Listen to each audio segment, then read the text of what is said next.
this 4-part series, get an inside look on the making of one of the most anticipated titles in gaming history. This is Inside Assassin's Creed 3.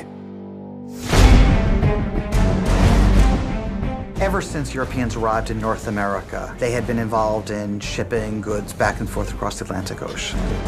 In order to make this economic system work, the British tried to control the goods that are going to the colonies. And it was this goods coming back and forth which made a few places on eastern North America important. Whether it's the Boston Tea Party or the Boston Massacre. Fire! We have these big historical events that we can situate our game around. All of these events that people have a rough understanding of, but they've really never experienced.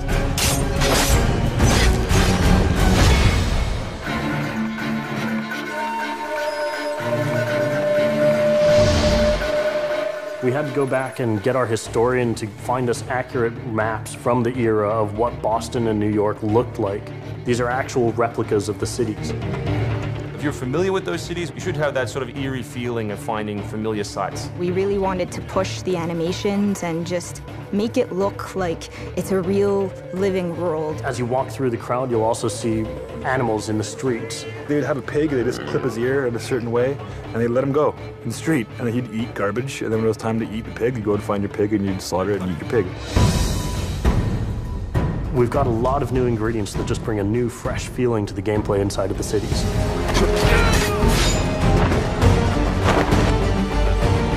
We have these great new stalking zones that you're going to find throughout the cities. It's a great way for you to remain hidden from your enemies and actually be able to sneak up to them so that you could assassinate. We've got this amazing dynamic weather system in, so we can see not just the time of day passing, but also going in and seeing the same environments, not just in the summer, but in the winter as well. Even though it's a much more condensed area in the city, you actually have to be more careful. There will be carts moving past, so as you're running along the buildings, escaping some snipers, you'll be able to just dive off into a hay cart that's driving past. You'll be able to jump out of that, free run quickly through the streets, through a building, and jump out the other side. See people inside freaking out as you run past through their kitchen.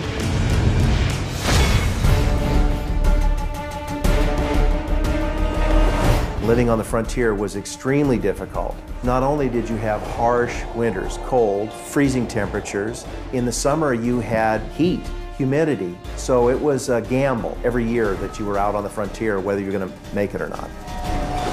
For AC3, the biggest difference was just having access to the frontier. So this huge wilderness area that you can sort of explore at your own pace. It's a forest, the navigation in very new environment and a very organic environment as well. In the frontier, you'll be able to navigate through deep snow, but also snow does impact your gameplay. It will slow down you as well as your enemies. Once we decided that we were going to build the frontier, we realized obviously we need to populate that area. So animals became a very big deal. We have over 24 different species of animals in the game. There's an entire hunting loop that you can engage in. Whenever you're building elements such as animals, you're halfway trying to be real and halfway trying to fulfill that fantasy of what people expect. One of the great new features we have in the frontier is the new tree running. Connor being really fluid and being able to navigate through the trees. The frontier is really our new playground.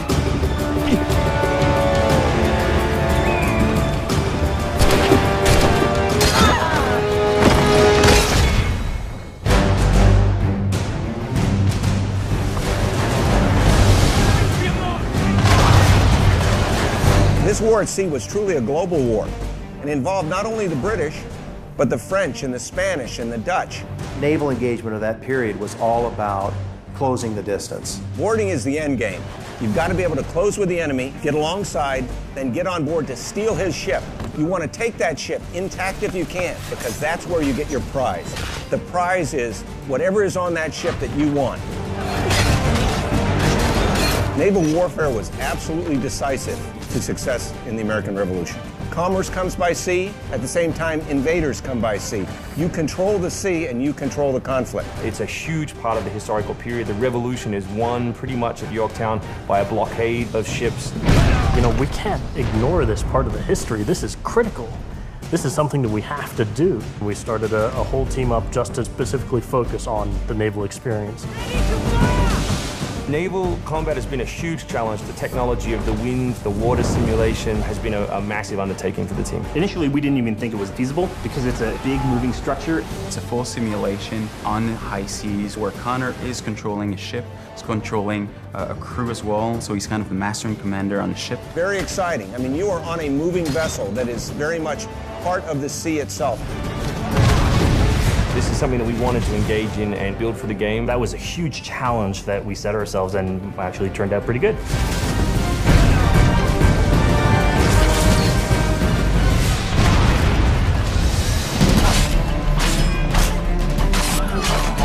If you haven't played any Assassin's Creed games before, we really think this is a great point to get on board. It is a new story, it is a new character. This team is full of people who love making Assassin's Creed, who are delivering just an astoundingly polished and fun experience. As a creator, nothing gets better. To be frank, it just looks great. Seeing all of this coming together at the end, it's amazing. For new fans, really, this is about as good as it gets. It's by far the biggest and best Assassins yet.